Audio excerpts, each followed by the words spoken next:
Dear students, welcome to my lecture 15. ఈ లెక్చర్లో unit 1కి సంబంధించిన టాపిక్స్ చూస్తాము. యూనిట్ 1కి సంబంధించి మీకు ఏమున్నాయంటే MySQLని ఎలా ఇన్స్టాల్ చేసుకోవాలి, అపాచీ సర్వర్ని ఎలా ఇన్స్టాల్ చేసుకోవాలి, అలాగే PHPని ఎలా ఇన్స్టాల్ చేసుకోవాలి.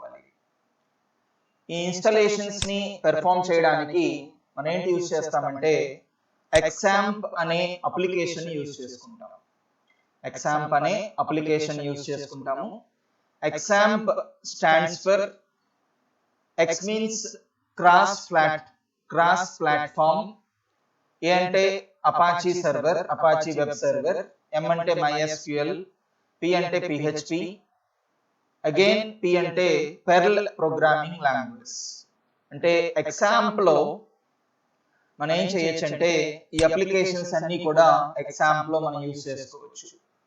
అంటే ఏదైనా ఒక అప్లికేషన్ ని అంటే మీన్స్ మన లోకల్ కంప్యూటర్ లో యూజ్ చేసుకుందాం అనుకున్నప్పుడు ఈ క్రాస్ ప్లాట్ఫామ్ ని మన XAMPP అనే క్రాస్ ప్లాట్ఫామ్ ని మనం ఏం చేసుకోవచ్చు, యూటిలైజ్ చేసుకోవచ్చు. అయితే XAMPP అనేది ఎందుకు యూజ్ అవుతుంది? Why XAMPP is used? XAMPP ఎందుకు యూజ్ అవుతుందంటే మనకు ఒక వెబ్సైట్ ని రిమోట్ వెబ్ సర్వర్ లో మనం దాన్ని అప్లోడ్ చేసే ముందు మనం ఏం చేసుకోవచ్చు అంటే మన లోకల్ కంప్యూటర్ లో దాన్ని అప్లోడ్ చేసుకోవడానికి ఈ XAMPP అనే ఈ అప్లికేషన్ ఏం చేసుకుంటాము, యూజ్ చేసుకుంటాము. కాబట్టి ఇక్కడ ఒక్కసారి పారాగ్రాఫ్ చూడండి. The use of XAMPP is to test the clients or your website before uploading it to the remote web server. This XAMPP server software gives you a suitable environment for testing. MySQL ఉంటుంది, అందులో PHP ఉంటుంది, Apache web server ఉంటుంది, అలానే pearl కి సంబంధించిన projects programmings ని కూడా మనం ఏం చేసుకోవచ్చు, లోకల్ కంప్యూటర్ లో ఏం చేసుకోవచ్చు, చెక్ చేసుకుని చూసుకోవచ్చు. ఆ పర్పస్ కి మనం ఏంటి యూజ్ చేస్తామండి, XAMPP అనే అప్లికేషన్ ని మనం ఏం చేసుకుంటాము, యూజ్ చేసుకుంటాం. ఓకే, అంటే మీన్స్ ఈ XAMPP లో కలెక్షన్ ఆఫ్ అప్లికేషన్స్ ఉంటాయి. X మీన్స్ క్రాస్ ప్లాట్ఫామ్ అని, అలానే A అంటే అపాచీ వెబ్ సర్వర్ అని, M అంటే MySQL అని లేదా MariaDB అని, అలానే P అంటే PHP అని, అగైన్ P అంటే PERL అని. ఈ ప్రోగ్రామింగ్ లాంగ్వేజెస్ కి సంబంధించిన స్క్రిప్ట్స్ ని కూడా మన XAMPP అనే అప్లికేషన్ లో మనకి అపాచీ అనే వెబ్ సర్వర్ ఉంటుంది కాబట్టి ఆ స్క్రిప్ట్స్ ని కూడా లోకల్ సర్వర్ లో మనం ఏం చేసుకోవచ్చు, ఆ ప్రోగ్రామింగ్ లాంగ్వేజెస్ కి సంబంధించిన కోడ్ ని కూడా మనం ఏం చేసుకోవచ్చు, XAMPP లో ఎగ్జిక్యూట్ చేసుకోవచ్చు. That is the purpose of XAMPP. కాబట్టి మీకు ఎగ్జామినేషన్ లో XAMPP కి సంబంధించిన ఇన్స్టాలేషన్ అంటే మీన్స్ మీకు MySQL కి సంబంధించిన ఇన్స్టాలేషన్ స్టెప్స్ అడిగినా లేదా PHP కి సంబంధించిన ఇన్స్టాలేషన్ స్టెప్స్ అడిగినా, అపాచీకి సంబంధించిన ఇన్స్టాలేషన్ స్టెప్స్ అడిగినా సింపుల్ గా మీరు ఏం చేయొచ్చు అంటే XAMPP అనే అప్లికేషన్ ని ఎలా ఇన్స్టాల్ చేస్తారో చెప్తే సరిపోతుంది. ఆల్రెడీ నేను XAMPP కి సంబంధించిన ఆ కంట్రోల్ ప్యానెల్ కి సంబంధించి దాన్ని డౌన్లోడ్ చేయడం జరిగింది. ఆల్ సాఫ్ట్వేర్స్ అనే ఫోల్డర్ లో దాన్ని పెట్టాను. ఇప్పుడు నేను చెప్పబోయే స్టెప్స్ ఏంటంటే XAMPP అనే అప్లికేషన్ ని మీరు మీ విండోస్ ఆపరేటింగ్ సిస్టమ్ లో ఎలా ఇన్స్టాల్ చేసుకుంటారు, 64 బిట్ కి సంబంధించిన విండోస్ ఆపరేటింగ్ సిస్టమ్ లో ఎలా ఇన్స్టాల్ చేసుకుంటారో ఆ స్టెప్స్ చూద్దాం మనం. కాబట్టి అప్లికేషన్ ని నేనేం చేస్తున్నాను, ఓపెన్ చేస్తున్నాను. మీకు XAMPP అనేది బిట్నామీ వాళ్ళ ద్వారా డెవలప్ కాబడిన అప్లికేషన్ ఇది.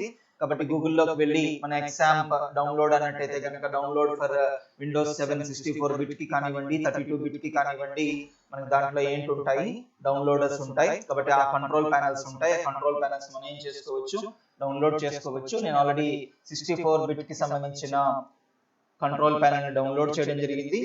ఓకే, దాని మీద క్లిక్ చేస్తున్నాను. దాని మీద క్లిక్ చేస్తున్నట్టయితే కనుక అది అడ్మినిస్ట్రేటర్ కి సంబంధించిన పర్మిషన్స్ అడుగుతుంది. ఇక్కడ ఏంటి ఇస్తున్నాను, యూజర్ అకౌంట్ కంట్రోల్ ని నేను ఏంటంటున్నాను, ఎస్ అంటున్నాను.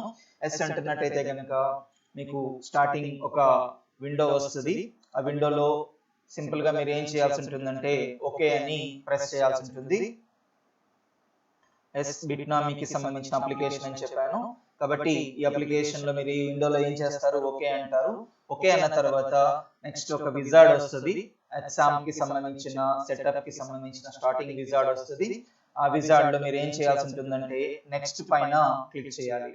నెక్స్ట్ పైన క్లిక్ చేసిన తర్వాత అక్కడ కాంపోనెంట్స్, ఏ కాంపోనెంట్స్ దాంట్లో సెలెక్ట్ కాబడ్డాయో మీకు చూపిస్తుంది.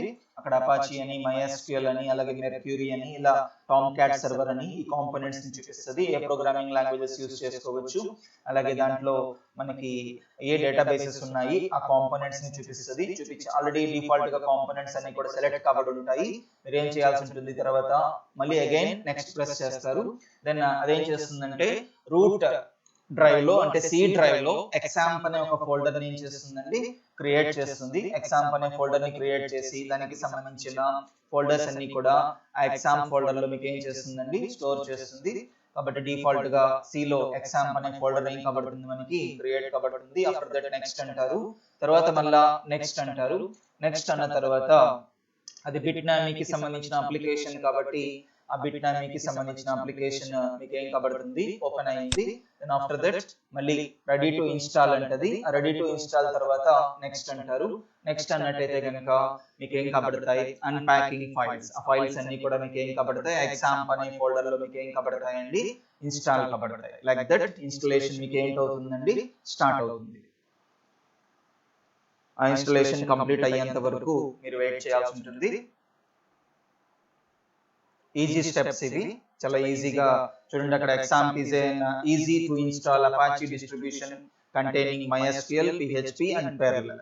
అంటే దీంట్లో మల్టిపుల్ అప్లికేషన్స్, ఎగ్జాంప్ అనే ఈ ప్యాకేజ్ లో మల్టిపుల్ అప్లికేషన్స్ మనకి రావడం జరుగుతుంది అన్నమాట. కాబట్టి మీకు యూనిట్ 1 లో ఏంటుంటాయంటే ఎలాగా MySQL ని ఎలా ఇన్స్టాల్ చేసుకుంటారు, ఎలా కన్ఫిగర్ చేసుకుంటారు, అలాగే PHP ని ఎలా ఇన్స్టాల్ చేసుకుంటారు, ఎలా కన్ఫిగర్ చేసుకుంటారు, అలానే అపాచీ సర్వర్ ని ఎలా ఇన్స్టాల్ చేసుకుంటారు, ఎలా కన్ఫిగర్ చేసుకుంటారు. ఎగ్జామినేషన్ లో ఈ 3 క్వశ్చన్స్ ఏం అడిగినా సరే సింపుల్ గా మీరు ఏం చేయొచ్చు, ఎగ్జాంప్ అనే కంట్రోల్ ప్యానల్ ని ఎలా ఇన్స్టాల్ చేయాలో ఆ ఇన్స్టాలేషన్ స్టెప్స్ మీరు కనుక రాసినట్టయితే సరిపోతుంది. కాబట్టి MySQL కి సంబంధించిన ఇన్స్టాలేషన్ కానివ్వండి, PHP కి సంబంధించిన ఇన్స్టాలేషన్ కానివ్వండి, అలాగే అపాచీకి సంబంధించిన వెబ్ సర్వర్ ఇన్స్టాలేషన్ కానివ్వండి, మీరు ఏం చేయాల్సి ఉంటుంది, ఎగ్జాంప్ అనే అప్లికేషన్ ని ఎలా ఇన్స్టాల్ చేయాలో ఆ ఇన్స్టాలేషన్ స్టెప్స్ కనుక మీరు ఇంపార్టెంట్ విజార్డ్స్ ని మెన్షన్ చేస్తూ ఆ ఇన్స్టాలేషన్ స్టెప్స్ అన్ని కూడా మీరు రాసినట్టయితే కనుక అదేంటవుతుంది, మీకు MySQL దాంట్లో ఆ ఎగ్జాంప్ అనే అప్లికేషన్ లో మనకి ఆ ప్యాకేజ్ లో MySQL వచ్చేస్తుంది, అపాచీ వెబ్ సర్వర్ వచ్చేస్తుంది, అలాగే PHP కి సంబంధించిన మనము ప్రోగ్రామ్స్ ని కూడా ఎగ్జాంప్ అనే అప్లికేషన్ యూజ్ చేసుకుని ఏం చేసుకోవచ్చు, ఎగ్జిక్యూట్ చేసుకోవచ్చు. PHP ప్రోగ్రామ్స్ ని కూడా ఎగ్జిక్యూట్ చేసుకోవచ్చు. రైట్.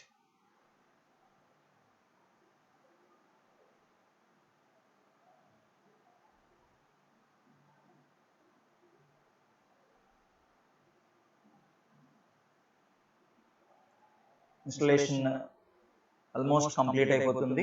దీని తర్వాత ఒకవేళ మన ఎగ్జాంప్ అనే అప్లికేషన్ ని కనుక అన్ఇన్స్టాల్ చేసుకుందాం అనుకుంటే కనుక అన్ఇన్స్టాలర్ కి సంబంధించిన సాఫ్ట్వేర్ కూడా మీకు ఏం కాబడుతుంది, నెక్స్ట్ స్టెప్ లో మీకు ఇన్స్టాల్ కాబడుతుంది. ఇది అయిపోయిన తర్వాత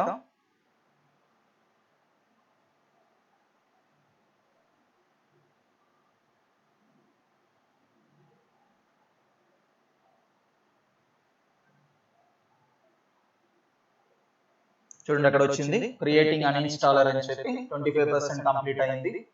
ఆఫ్టర్ దట్ మీకు అక్కడ పర్సెంటేజెస్ చూపిస్తుంది. అంటే మీన్స్ ఎగ్జాంప్ అనే అప్లికేషన్ మీరు మీ పర్సనల్ కంప్యూటర్ నుంచి అప్లికేషన్ మీరు అన్ఇన్స్టాల్ చేసుకుందాం అనుకుంటున్నట్టయితే కనుక కంట్రోల్ ప్యానెల్ లోకి వెళ్ళి దాన్ని అన్ఇన్స్టాల్ చేసుకోవాల్సిన సందర్భం వచ్చినప్పుడు అన్ఇన్స్టాల్ చేసుకోవడానికి సంబంధించిన సాఫ్ట్వేర్ కూడా మీకు ఏం కాబడుతుంది, కంటెంట్ కూడా మీకు ఏం కాబడుతుంది, అక్కడ ఇన్స్టాల్ చేయబడుతుంది. దెన్ ఈ అన్ఇన్స్టాలర్ కి సంబంధించిన 100% కంప్లీట్ అయిపోయిన తర్వాత ఎగ్జాంప్ అనే అప్లికేషన్ సక్సెస్ఫుల్ గా మీకు ఏం కాబడుతుందండి, ఇన్స్టాల్ కాబడుతుంది. ఫైనల్ గా మీకు ఎగ్జాంప్ అనే అప్లికేషన్ ఇన్స్టాల్ కాబడిందని చెప్పి completing the XAMPP setup wizard అన్నది, setup has finished installing XAMPP on your computer అన్నది. వెంటనే ఇక్కడ డిఫాల్ట్ గా టిక్ మార్క్ కూడా వచ్చింది. దట్ మీన్స్ ఎగ్జామ్ కి సంబంధించిన కంట్రోల్ ప్యానల్ ని స్టార్ట్ చేయమంటారా అని చెప్పి టిక్ మార్క్ వచ్చింది. కాబట్టి నేను ఫినిష్ అన్నాను అనుకోండి. ఫినిష్ అన్న వెంటనే నాకు ఏం కబడుతుంది, ఆ కంట్రోల్ ప్యానల్ ఆటోమేటిక్ గా ఆ కంట్రోల్ ప్యానల్ ఇక్కడ నేనేం చేస్తున్నాను, ఇక్కడ యుఎస్ఏకి సంబంధించిన ఫ్లాగ్ ని ఆ డిఫాల్ట్ గా సెలెక్ట్ కాబడింది కదా, అంటే ఇంగ్లీష్ అనేది సెలెక్ట్ కాబడింది అక్కడ. దాన్ని ఏం చేస్తున్నాను, అక్కడ సేవ్ చేస్తున్నాను. సేవ్ చేసినట్టయితే కనుక దెన్ ఆ ఎగ్జామ్ కి సంబంధించిన కంట్రోల్ ప్యానల్ ఏం కాబడింది, ఇంకా అక్కడ ఓపెన్ కాబడింది. ఓపెన్ కాబడిన తర్వాత ఇప్పుడు ఈ కంట్రోల్ ప్యానల్ లో మీరు అబ్జర్వ్ చేసినట్టయితే కనుక this is control panel consists of, ఇక్కడ మీకు అపాచీ వెబ్ సర్వర్ వచ్చింది, అలాగే MySQL వచ్చింది. ఓకే, టామ్ క్యాట్ సర్వర్ కూడా మీకు ఏం కాబడింది, ఇన్స్టాల్ కాబడింది. నేను అపాచీ వెబ్ సర్వర్ ని కనుక మీరు స్టార్ట్ చేద్దాం అనుకుంటున్నట్టయితే కనుక మీరు ఏం చేయాలి, ఇక్కడ స్టార్ట్ పైన క్లిక్ చేయాలి. స్టార్ట్ పైన క్లిక్ చేసినట్టయితే అక్కడ అపాచీ సర్వర్ ఏ పోర్ట్ లో అపాచీ సర్వర్ నది కన్సిడర్ చేసిందో ఆ పోర్ట్ నెంబర్ ని, అలాగే మీకు పోర్ట్ కి సంబంధించిన ఐడెంటిఫికేషన్ ని, పోర్ట్ మీద PID ని అక్కడ ఏం చేస్తుంది, డిస్ప్లే చేస్తుంది. అలాగే MySQL ని కూడా నేను ఏం చేస్తున్నాను, స్టార్ట్ చేస్తున్నాను. స్టార్ట్ చేస్తున్నట్టయితే MySQL మీకు 3306 అనే పోర్ట్ లో ఏం కాబడింది, MySQL ఏం కాబడింది, రన్ కాబడుతుంది. ఓకే, కాబట్టి వాటికి సంబంధించిన అట్ ప్రెసెంట్ ఏవైతే స్టార్ట్ కాబడ్డాయో ఆ స్టార్ట్ కాబడిన దానికి సంబంధించిన స్టేటస్ ఇక్కడ మీకు ఏం కాబడుతుంది, రిప్రజెంట్ చేయబడుతుంది. కాబట్టి అపాచీ మీకు ఏంటండి, అపాచీ యాప్ స్టార్ట్ కాబడింది, అలాగే అది రన్నింగ్ లో ఉన్నదని చెప్తుంది. అలాగే MySQL స్టార్ట్ కాబడింది, MySQL కూడా రన్నింగ్ లో ఉన్నదని చెప్పి మీకు ఏం చేస్తుందండి, రిప్రజెంట్ చేస్తుంది. ఓకే, ఇక్కడ కనుక మీరు అబ్జర్వ్ చేసినట్టయితే అట్ ప్రెసెంట్ మనకి అపాచీని అలానే MySQL స్టార్ట్ కాబడ్డాయి. కాబట్టి అపాచీ MySQL స్టార్ట్ కాబడ్డాయి. కాబట్టి ఇక్కడ నేను ఏం చేశాను, ఈ టాస్క్ బార్ మీద ఉన్న దానిపైన క్లిక్ చేశాను. క్లిక్ చేసినట్టయితే మీకు ఏంటి వచ్చింది, అక్కడ అపాచీ అనేది గ్రీన్ కలర్ లో ఉన్నది, MySQL కూడా గ్రీన్ కలర్ లో ఉన్నది, ఎందుకంటే వాటిని మనం స్టార్ట్ చేసాము కాబట్టి. అలాగే ఫైల్ జిల్లా అనేది రెడ్ కలర్ లో ఉంది, మెర్క్యూరీ కూడా రెడ్ కలర్ లో ఉంది, టామ్ క్యాట్ కూడా రెడ్ కలర్ లో ఉంది, ఎందుకంటే ఇంకా వాటిని మనము స్టార్ట్ చేయలేదు కాబట్టి. ఇక్కడ MySQL కి సంబంధించిన ఎన్విరాన్మెంట్ లోకి మనం వెళ్దాం అనుకుంటున్నాం అనుకోండి. MySQL ఎన్విరాన్మెంట్ లోకి వెళ్దాం అనుకుంటున్నట్టయితే కనుక ఇక్కడ ఏం చేస్తాం, MySQL స్టార్ట్ చేసి అడ్మిన్ లోకి వెళ్తాము. అడ్మిన్ లోకి వెళ్ళినట్టయితే కనుక PHP my admin అని చెప్పి గ్రాఫికల్ యూజర్ ఇంటర్ఫేస్ అనేది మీకు ఏం కాబడుతుంది, అక్కడ రిప్రజెంట్ చేయబడుతుంది. MySQL కి సంబంధించిన డేటాబేసెస్ మనం చూసాము. క్యారెక్టర్ యూజర్ ఇంటర్ఫేస్ లో ఏ డేటాబేసెస్ ఉంటాయో మీకు చూపించడం జరిగింది, ఆ డేటాబేసెస్ ని చూపిస్తుంది. అలానే దానికి సంబంధించి MySQL కి సంబంధించిన ఇంజన్స్, మీకు ఇంజన్స్ అంటే కనుక ఇంజన్స్ కూడా చూపిస్తుందని చెప్పాను. కాబట్టి అక్కడ MySQL కి సంబంధించి InnoDB అని, MyASAM అని ఈ ఇంజన్స్ ఏం చేస్తుంది, స్టోరేజ్ ఇంజన్స్ ఏం చేస్తుంది, రిప్రజెంట్ చేస్తుంది. ఈ విధంగా మనకి PHP my admin లోకి ఏం చేస్తాము, కంట్రోల్ ప్యానల్ నుంచి PHP my admin లోకి వెళ్తాం అన్నమాట. కాబట్టి ఇక్కడ నేను ఏం చేస్తున్నాను, అప్లికేషన్స్ ఏం చేస్తున్నాను, PHP my admin లోంచి నేను క్లోజ్ చేస్తున్నాను PHP my admin ని. అలాగే XAMPP అనే అప్లికేషన్ లో స్టార్ట్ కాబడిన అపాచీని MySQL ని స్టాప్ చేద్దాం అనుకుంటున్నాను. కాబట్టి స్టాప్ అంటాను. అప్లికేషన్స్ మీకు ఏం కాబడ్డాయి, స్టేటస్ ఏం చెప్తుంది, స్టాప్ అయినట్టుగా రిప్రజెంట్ చేస్తుంది. దెన్ మీకు ఆ XAMPP అనే అప్లికేషన్ డెస్క్టాప్ పైన కంట్రోల్ ప్యానల్ డెస్క్టాప్ మీద మీకు రావాలి అన్నట్టయితే కనుక మీరేం చేస్తారు, మీకు చెప్పాను, మీకు XAMPP కి సంబంధించిన అప్లికేషన్ మనకి ఇన్స్టాల్ కాబడుతున్నప్పుడు C డ్రైవ్ లో XAMPP అనే ఒక ఫోల్డర్ ని క్రియేట్ చేస్తుందని చెప్పాను. Local drive C drive open చేయండి. ఇదిగోండి XAMPP అనే ఫోల్డర్ మీకు క్రియేట్ కాబడింది. XAMPP ని ఓపెన్ చేయండి. XAMPP ని ఓపెన్ చేసిన తర్వాత దెన్ స్క్రోల్ చేయండి. స్క్రోల్ చేసినట్టయితే ఇదిగోండి XAMPP కి సంబంధించిన కంట్రోల్ ఇది. దెన్ ఈ కంట్రోల్ ని నేను ఏం చేస్తున్నాను, send to desktop short cut అంటున్నాను. కాబట్టి డెస్క్టాప్ కి అది షార్ట్ కట్ గా వెళ్తుంది. డెస్క్టాప్ కి షార్ట్ కట్ గా వచ్చింది. దెన్ ఆ కంట్రోల్ ప్యానల్ కి నేను ఏంటి ఇస్తున్నానంటే అది XAMPP కి సంబంధించిన అప్లికేషన్ కాబట్టి XAMPP అని చెప్పి కంట్రోల్ ప్యానల్ అని చెప్పి టైప్ చేస్తున్నాను. XAMPP కంట్రోల్ ప్యానల్ అని చెప్పి టైప్ చేస్తాను. ఓకే, దెన్ ఇది XAMPP కి సంబంధించిన కంట్రోల్ ప్యానల్. సెంటెన్స్ కేసులో ఇస్తున్నాను. కేసులు ఇచ్చినా పర్వాలేదు, I'm taking sentence case. Okay, control panel అని చెప్పి అక్కడ ఇవ్వడం జరిగింది. దాని మీద క్లిక్ చేస్తే మీకు ఏంటవుతుంది, కంట్రోల్ ప్యానల్ ఏం కబడుతుందండి, ఓపెన్ కబడుతుంది. ఈ విధంగా మన ఎగ్జాంప్ అనే అప్లికేషన్ ని, కంట్రోల్ ప్యానల్ ని మనం ఏం చేస్తాము, మన విండోస్ కి సంబంధించిన 64-బిట్ విండోస్ 7 కి సంబంధించిన ఆపరేటింగ్ సిస్టమ్ లో ఆ కంట్రోల్ ప్యానల్ ని ఏం చేసుకుంటామండి, ఇన్స్టాల్ చేసుకుంటాం. ఓకే, దాని ఈ కంట్రోల్ ప్యానల్ ఇక్కడ క్లోజ్ చేస్తున్నాను. దెన్ అలాగే ఇక్కడ కూడా కంట్రోల్ ప్యానల్ ని క్లోజ్ చేసుకోవాలి అంటే కనుక ఎన్నిసార్లు దాన్ని ఓపెన్ చేస్తే అన్నిసార్లు అక్కడ నాకు కంట్రోల్ ప్యానల్ కి సంబంధించిన ఐకాన్ రిప్రజెంట్ కాబడుతుంది. కాబట్టి ఇక్కడ క్విట్ అంటే కనుక అక్కడ కూడా మనకి ఏంటవుతుంది, అది డిసపియర్ కాబడుతుంది. ఈ విధంగా మన ఎగ్జామ్ కి సంబంధించిన అప్లికేషన్ ని ఏం చేసుకుంటాము, ఇన్స్టాల్ చేసుకుంటాము. ఎగ్జాంప్ అంటే మీకు చెప్పాను, ఎక్స్ మీన్స్ క్రాస్ ప్లాట్ఫామ్ అని, అలాగే ఏ అంటే అపాచీ సర్వర్ అని, ఎం అంటే MySQL అని, దాన్ని యాక్చువల్ గా MariaDB అని కూడా అంటాము. అలానే పి అంటే PHP అని, నెక్స్ట్ పి ఏంటంటే పెర్ల్. ఈ ప్రోగ్రామింగ్ లాంగ్వేజెస్ కూడా మన ఎగ్జాంప్ అనే అప్లికేషన్ యూజ్ చేసుకుని ఈ ప్రోగ్రామింగ్ లాంగ్వేజెస్ కి సంబంధించిన స్క్రిప్ట్స్ ని కూడా అపాచీ సర్వర్ ద్వారా మనం ఏం చేసుకోవచ్చు, రన్ చేసుకోవచ్చు. అంతేకాకుండా మనము ఆ PHP కి సంబంధించిన ఆ ప్రోగ్రామింగ్ లాంగ్వేజెస్ యూజ్ చేసుకుంటున్నప్పుడు డేటాబేస్ యూజ్ చేసుకుందాం అనుకుంటున్నట్టయితే కనుక MySQL ని కూడా మనం ఏం చేసుకోవచ్చు, డేటాబేస్ గా అక్కడ ఏం చేసుకోవచ్చు, PHPMyAdmin లోకి వెళ్ళి గ్రాఫికల్ గా మన అప్లికేషన్స్ ని కూడా యూజ్ చేసుకోవచ్చు. కాబట్టి మీకు ఎగ్జామినేషన్ లో MySQL కి సంబంధించిన ఇన్స్టలేషన్ స్టెప్స్ అడిగినా, అపాచీకి సంబంధించిన ఇన్స్టలేషన్ స్టెప్స్ అడిగినా, అలానే PHP కి సంబంధించిన ఇన్స్టలేషన్ స్టెప్స్ అడిగినా, మీరు ఎగ్జామ్ కి సంబంధించిన ఇన్స్టలేషన్ స్టెప్స్ ఎలాగ ఇన్స్టాల్ చేస్తామో ఆ స్టెప్స్ రాస్తే సరిపోతుంది. కాబట్టి యూనిట్ 1 లో మనకి ఆ కంటెంట్స్ అనేవి ఉన్నాయి. ఎలాగా మనము ఇంకోండి ఇన్స్టాలింగ్ అండ్ కన్ఫిగరింగ్ MySQL అని, అలానే ఇన్స్టాలింగ్ అపాచీ అని.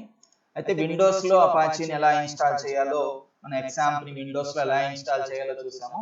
లైనక్స్ లో ఇన్స్టాలేషన్ స్టెప్స్ డిఫరెంట్ గా ఉంటాయి. కాబట్టి లైనక్స్ కి సంబంధించిన ఇన్స్టాలేషన్ స్టెప్స్ నెక్స్ట్ క్లాస్ లో మనం చూద్దాము. కాబట్టి విండోస్ ఆపరేటింగ్ సిస్టమ్ లో MySQL ఎలా ఇన్స్టాల్ చేసుకోవాలి, అలానే అపాచీని ఎలా ఇన్స్టాల్ చేసుకోవాలి, అలానే మనము PHP ని ఎలా ఇన్స్టాల్ చేసుకోవాలి అంటే కనుక సింపుల్ గా ఎగ్జాంప్ అనే అప్లికేషన్ ని ఇన్స్టాల్ చేసుకోవడం ద్వారా మనం MySQL ని ఇన్స్టాల్ చేసుకోవచ్చు, అలాగే అపాచీని ఇన్స్టాల్ చేసుకోవచ్చు, అలానే PHP ని కూడా మనం ఏం చేసుకోవచ్చు, ఇన్స్టాల్ చేసుకోవచ్చు. ఓకే, కాబట్టి విండోస్ ఆపరేటింగ్ సిస్టమ్ లో మనం MySQL ని కానివ్వండి, అపాచీని కానివ్వండి, అపాచీ వెబ్ సర్వర్ ని కానివ్వండి, PHP ని కానివ్వండి, ఎగ్జాంప్ అనే అప్లికేషన్ ని ఇన్స్టాల్ చేసుకోవడం ద్వారా మనం ఆ సాఫ్ట్వేర్స్ ని ఏం చేసుకోవచ్చు, ఇన్స్టాల్ చేసుకోవచ్చు. ఓకే, ఎగ్జాంప్ అనేది ఆ అప్లికేషన్స్ కి సంబంధించిన కలెక్షన్ ఆఫ్ కాంపోనెంట్స్ ని ఎగ్జాంప్ అనే అప్లికేషన్ మనకి ఏం చేస్తుంది, కంటైన్ చేస్తుంది. Okay, this is all about example కి సంబంధించిన ఇన్స్టాలేషన్ స్టెప్స్. Okay, thank you.